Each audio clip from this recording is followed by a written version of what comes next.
y veíamos cómo Severo levantó un edicto para que oficialmente todo ciudadano romano pudiera perseguir a los cristianos.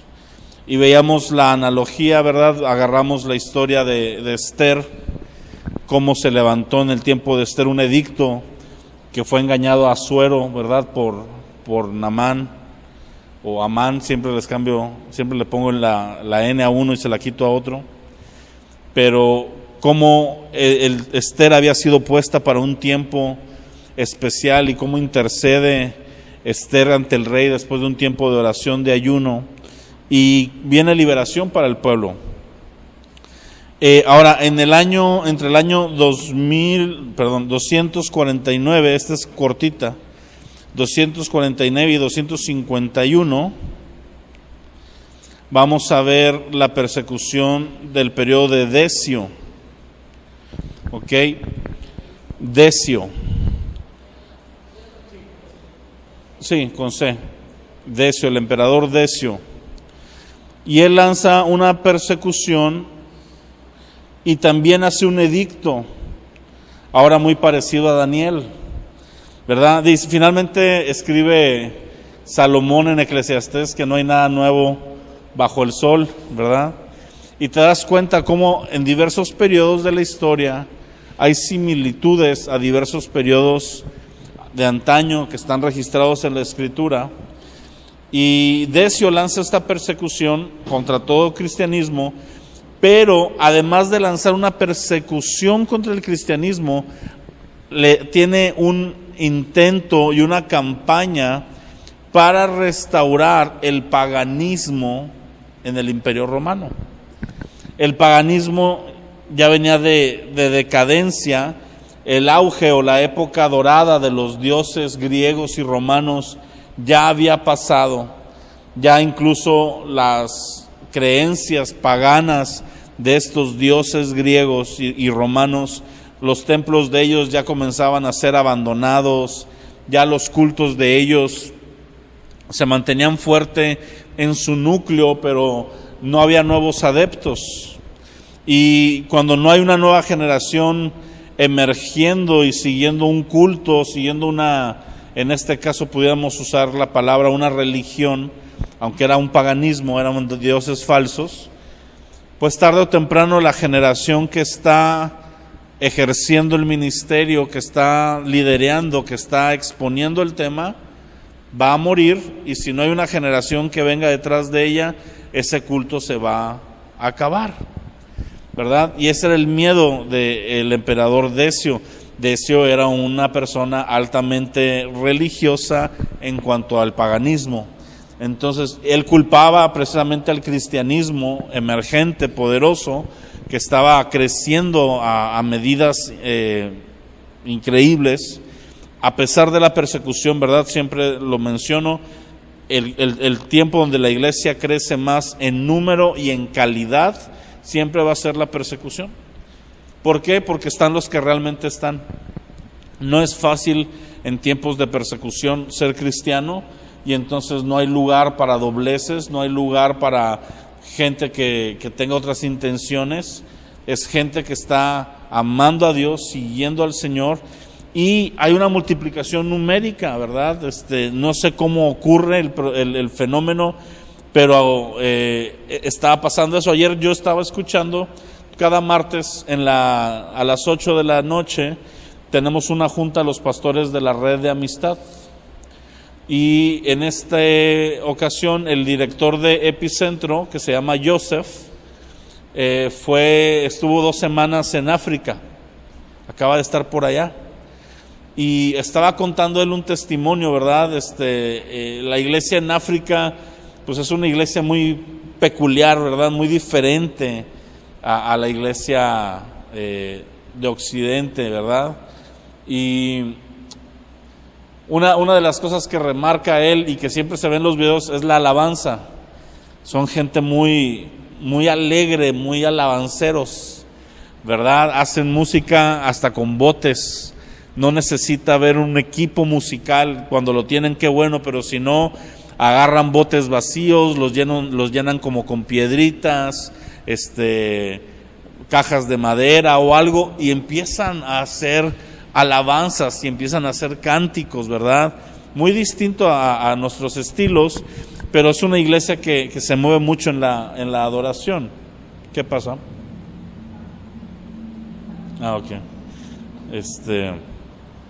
Y entonces, pero un testimonio que él contaba, y dice, él cuenta de una iglesia en una zona que se llama Kinshasa o Kinsawa, no sé bien cómo se pronuncia, pero cuenta que es una iglesia que está creciendo numéricamente muy fuerte, pero es en una zona donde hay mucha escasez, y sobre todo escasez de recursos de propaganda. Y le preguntaban los pastores, ¿cómo le estás haciendo para que tu iglesia crezca si no tienen Facebook, no tienen Instagram, no tienen redes sociales, no tienen un programa de radio, no hacen folletos, no nada? ¿Cómo le estás haciendo? Y la respuesta del pastor es la respuesta más clásica de toda la historia de la iglesia: el Espíritu Santo y la palabra y el Espíritu Santo, ¿verdad? Se le está dando prioridad a estas dos áreas, ¿verdad? Hay milagros, hay señales. Dice Joseph, yo siento que es por la fe de la gente, porque dice, yo aquí en México oro por enfermos y nadie se sana. Y llegué allá y la gente venía enferma a las reuniones que yo estaba dando, que eran de matrimonios, ni siquiera eran de milagros, pero hay un ambiente de avivamiento, hay un ambiente de expectativa, y la gente venía y salía sanada, la gente venía y salía tocada, y gente, dice, hay un movimiento muy grande de ex musulmanes africanos convirtiéndose a Cristo. Dice, así que la iglesia está creciendo. Dice, yo llegué y hubo una ciudad donde estuvimos tres días, jueves, viernes y sábado. Y el jueves había 15, 20 personas. Y el sábado había 300 personas, ¿verdad? No, perdón, el viernes 300 personas y ya para el sábado 800 personas. Dice, tuvimos que poner bocinas y pantallas afuera de lo que vendría siendo la zona de la iglesia, que ni siquiera es un auditorio, es como una galera nada más, una techumbre y 4 columnas y nada más. Dice, y la gente tiene hambre y tiene sed del Señor. Sí, en ambientes hostiles, en ambientes donde la iglesia aprende a depender únicamente del Espíritu Santo y de la palabra, es donde se producen esos avivamientos, ¿verdad? Y ya me dieron ganas a mí de ir a África, porque dicen que a Joseph también lo invitaron como gringo para que él platicara del avivamiento de la calle Azusa. Y dije, qué racistas, me hubieran invitado a mí, ¿verdad? Yo también me encanta ese avivamiento, nada más que no estoy güero. Pero, ¿por qué lo invitaron? Porque honran, dice, la iglesia en África es una iglesia que honra demasiado la historia de la iglesia. Y ellos reconocen que como iglesia africana que se mueve en el ambiente carismático. No, él es Azusa Street fue en 1905. No, Joseph tiene mi edad. Pero digo, como americano lo invitaron por esa parte. Y él cuenta que lo invitaron a él precisamente porque honran mucho, vamos a decir, esta palabra la usaba Joseph en inglés, no encuentro cómo traducirla del todo español, pero como el rastreo. Ellos usaban el tracking, como traquear, rastrear, perseguir el rastro, ¿verdad? Se usa como cuando andas de cacería y andas persiguiendo a un animal, que andas checándole el rastro, ¿verdad? Dice, checan el rastro de dónde viene el movimiento, y son iglesias que nacieron porque misioneros americanos que fueron tocados en la calle Azusa fueron esparcidos por todo el mundo y llegaron allá, y hasta la fecha mantienen un hambre por el mover del Espíritu Santo. Dice, y entonces ellos tienen fotos del primer misionero americano que llegó a la zona, de los primeros africanos que se convirtieron y se ordenaron como pastores y que fueron llevando esa sucesión y no con grado apostólico ni con grado religioso, sino una honra a las personas. Y yo digo, wow, qué padre que haya esa honra a las raíces. Y Decio trató de destruir el cristianismo impulsando el paganismo. Él dijo, no solo vamos a matar a los cristianos, sino vamos a avivar el paganismo, y lanzó un edicto, un certificado, se llamaba certificado de lealtad. El nombre latín era libellus, Libellus, libellus, como libélula, pero libellus. ¿Y qué era este certificado? Este era un certificado que los ciudadanos romanos firmaban declarando su lealtad a sus dioses y enemistándose con Cristo. ¿Sí? Y era una firma, era un certificado, y se ordenaba que todo ciudadano del Imperio Romano lo firmara. Y para los que no lo firmaran, ¿qué crees que pasaba? Cuello, ¿verdad? Y se parece mucho a Nabucodonosor, ¿verdad? Erigiendo esta estatua y dando la orden, y que va a ser lo mismo que va a ser el anticristo, ¿verdad? Siempre está esa oferta de perseguir al cristianismo, y una de las maneras más fuertes de perseguir al cristianismo es realzando la contraparte, realzando a Satanás, realzando en este caso la idolatría. Uno de los pecados que más ofende a Dios, todos los pecados delante de Él son iguales, pero Él reacciona de maneras a veces muy distintas a ciertos pecados, y aquellos que provocaron la ira y el juicio de Dios a lo largo del Antiguo Testamento, y lo van a hacer en el tiempo del fin de los tiempos, si lo hacen el día de hoy, es la idolatría. Porque la idolatría atenta directamente con el señorío de Cristo, es colocar a alguien más como centro y señor, ¿verdad? Y entonces se firmó ese tratado, y muchos cristianos, ¿verdad?, fueron puestos a prueba para que se firmara este tratado. Y en este tiempo hubo un hombre, Cipriano de Cartago, que fue el mártir, digamos, de la época. Y Cipriano fue un influyente obispo de Cartago. La palabra obispo significa, viene siendo como la evolución de la labor apostólica, con la diferencia que el obispo no se movía de lugares para plantar iglesias, ¿ok?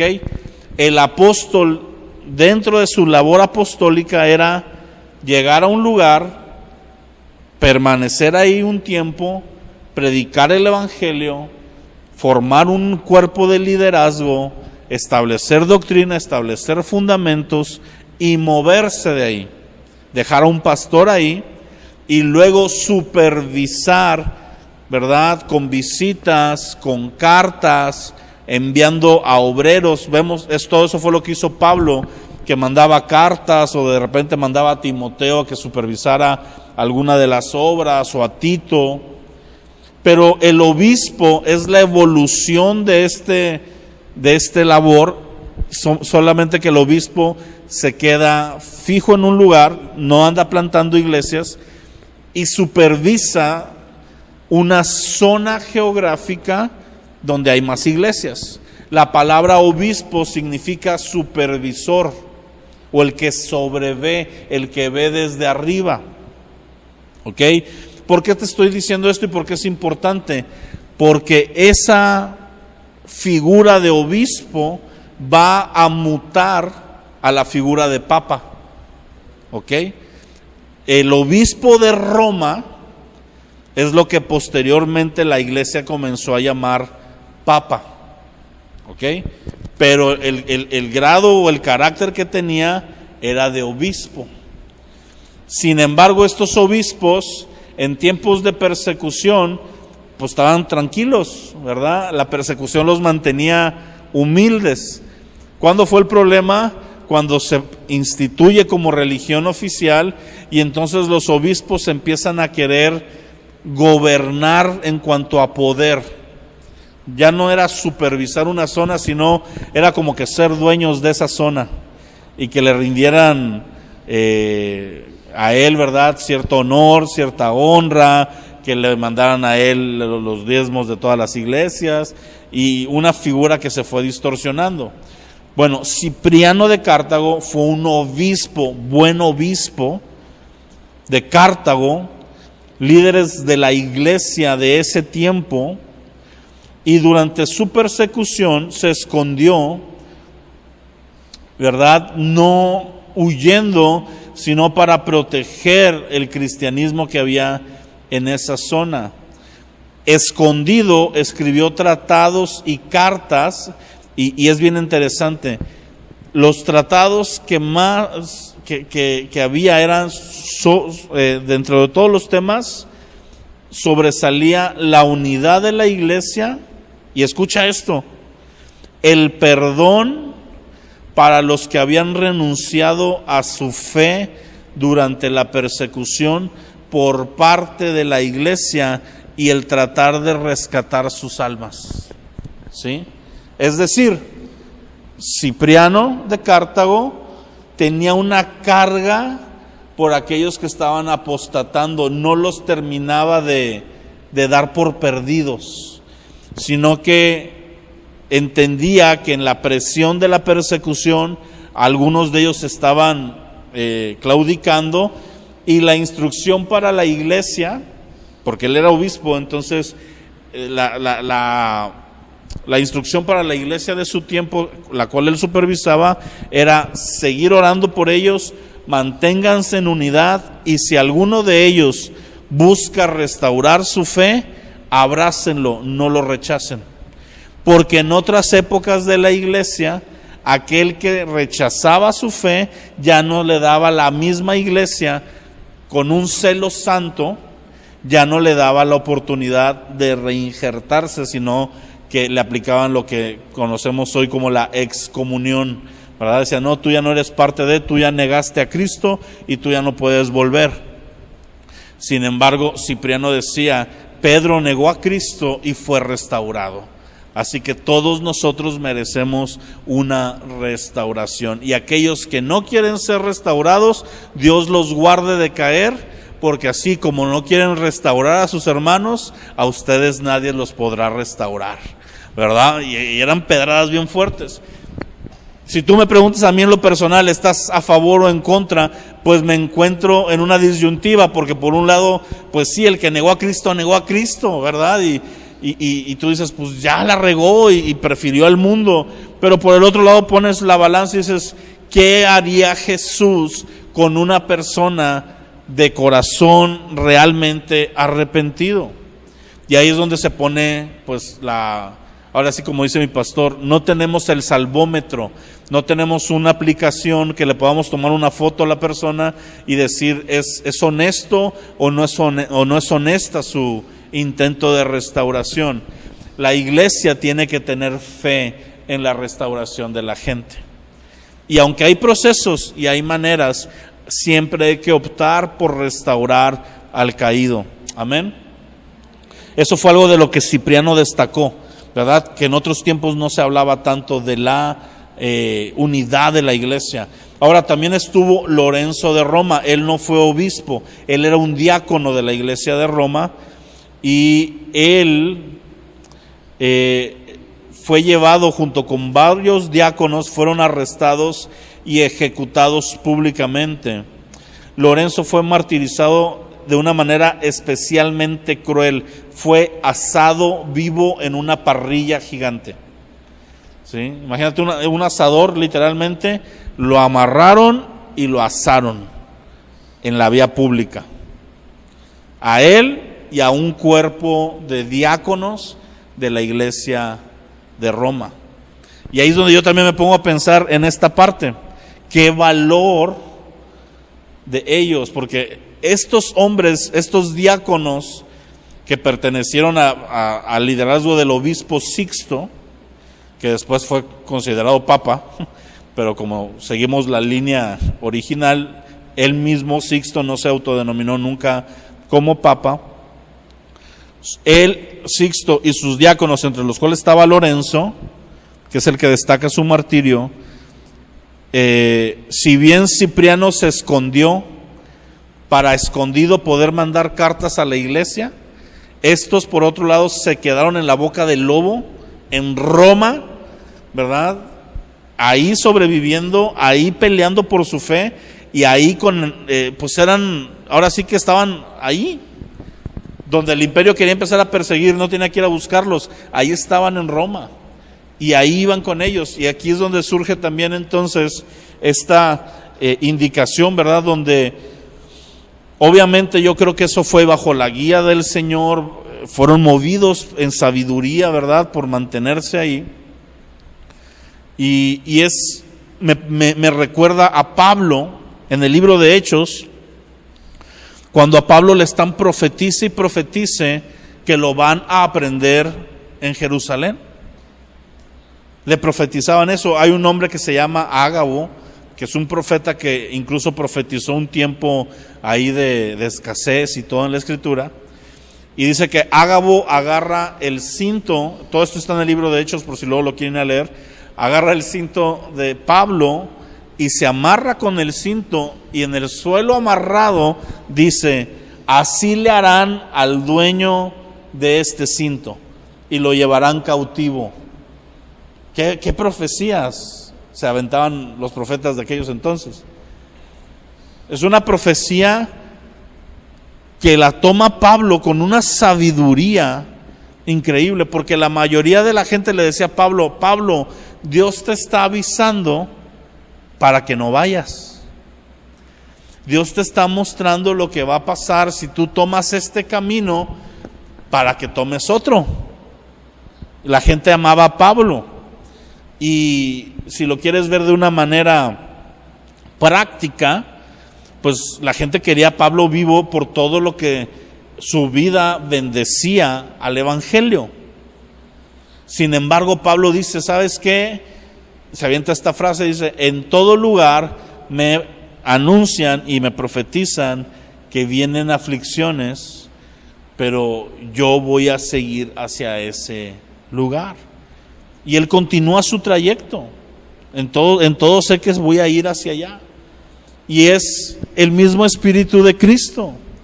Cuando viene Pedro, ¿verdad? Que Jesús les está compartiendo y les está diciendo: me van a apresar y me van a llevar y voy a ser martirizado y ustedes van a ser esparcidos.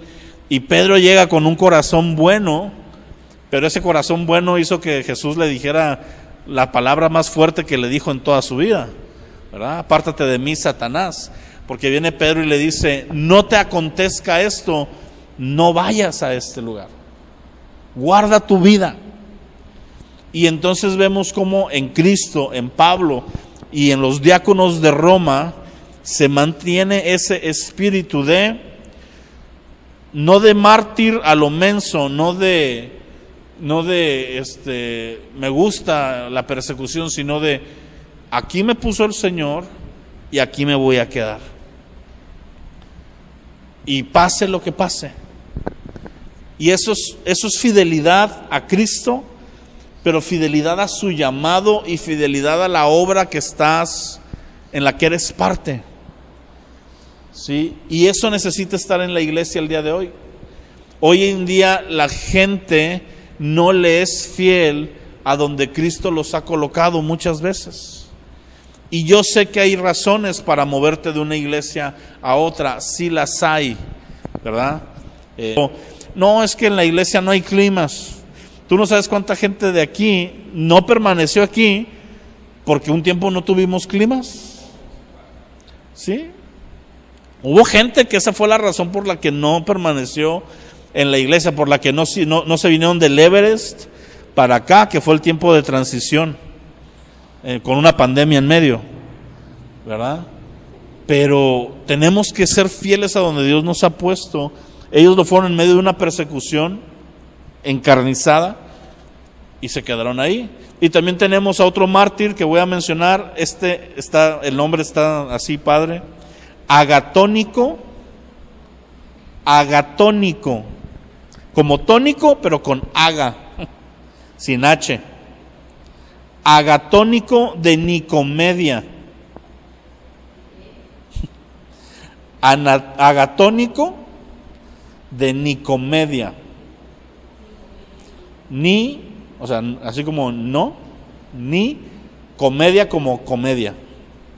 Era una ciudad, Nicomedia. Y tiene una particularidad muy bonita. Era un soldado romano que junto con otros soldados llamados Teodulo y Rufo y su compañía completa fueron martirizados por negarse a participar en los sacrificios paganos durante la persecución de Decio. Según la tradición, después de soportar días de tortura, fueron decapitados por su fe en Cristo.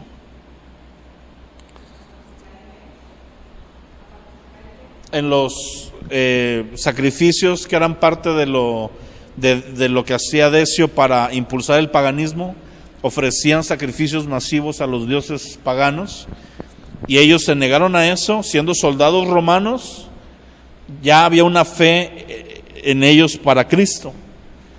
Y es donde ves cómo Jesús llega a todo lugar y cómo se cumple, ¿verdad? Porque la indicación de Jesús hacia los enemigos de la iglesia, ¿cuál es? Ámenlos, oren por ellos. Y los enemigos, físicamente hablando, en la carne, lo que el diablo estaba usando, por así decirlo, para atacar a la iglesia, era Roma. Expresamente los soldados, pues los soldados eran los que ejecutaban los castigos, eran los que iban tras los cristianos. Y este grupo, una compañía, estamos hablando de más o menos 150 soldados. Esta compañía completa se entregaron a Cristo, se negaron a participar en los sacrificios y fueron víctimas de la persecución de ellos.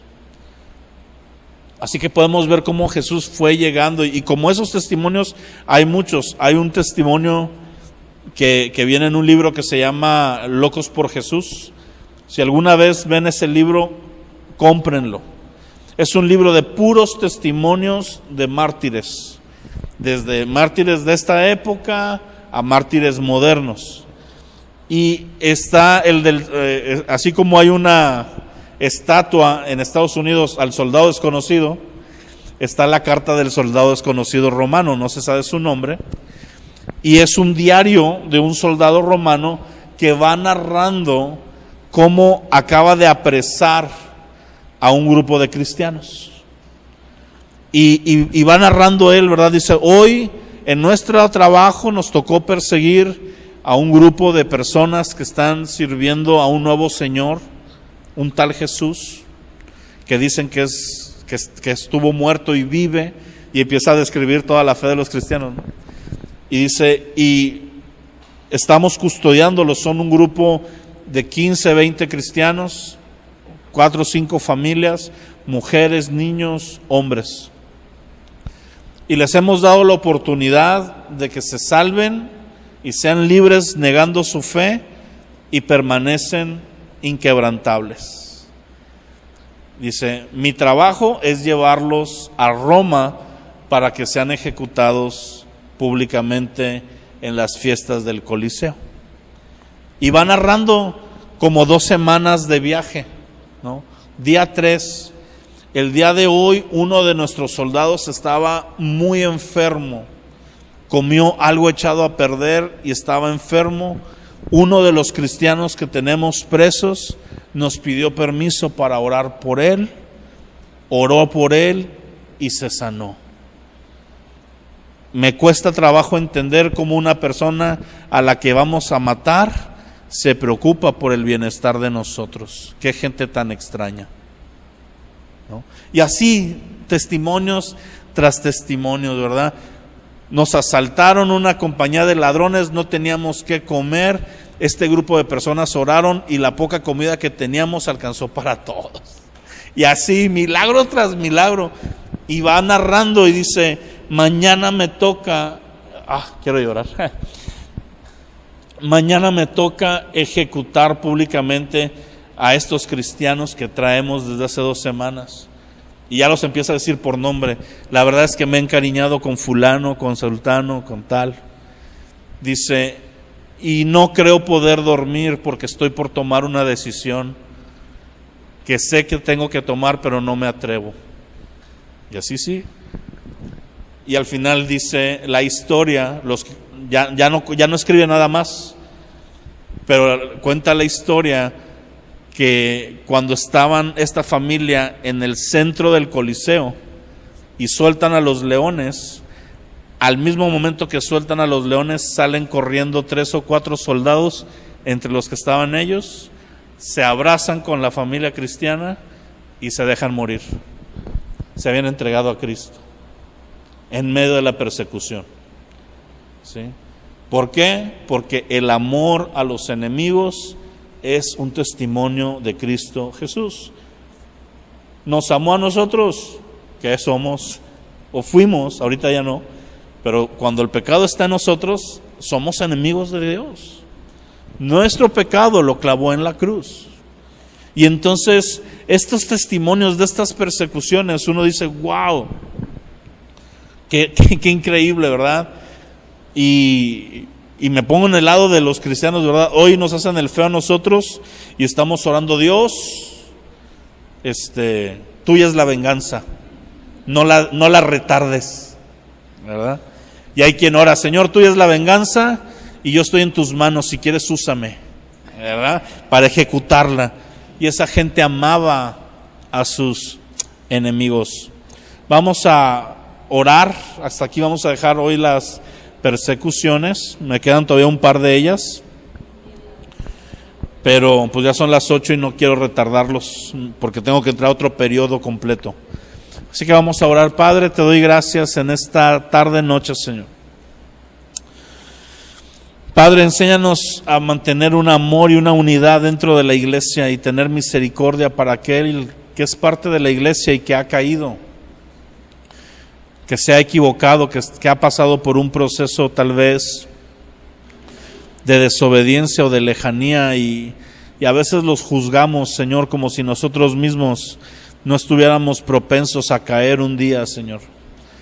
Enséñanos, Señor, así como Cipriano fue una persona que buscó la unidad de la iglesia y la restauración de aquellos que habían caído de su fe. Déjanos ser una iglesia que restaura a aquel creyente que ha tropezado, Señor.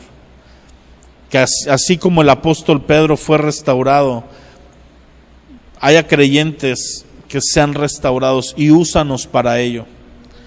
Y por otro lado, Señor, usa nuestras vidas para amar a aquellos que pudieran ser considerados nuestros enemigos, a orar por ellos, a bendecirles de manera sincera, Señor, y que eso impacte en sus corazones. Dice tu palabra que es la benignidad de Dios la que nos guía al arrepentimiento. Que la gente pueda ver la benignidad de Dios en una iglesia que se mantiene firme, amando y proclamando a Cristo, pero amando también a aquellos que no tendríamos razones, humanamente hablando, para amar, si no es la gracia y la misericordia que entendemos que un día fue dada a nosotros y que hoy debemos de extender. En el nombre de Cristo Jesús, Señor, ayúdanos.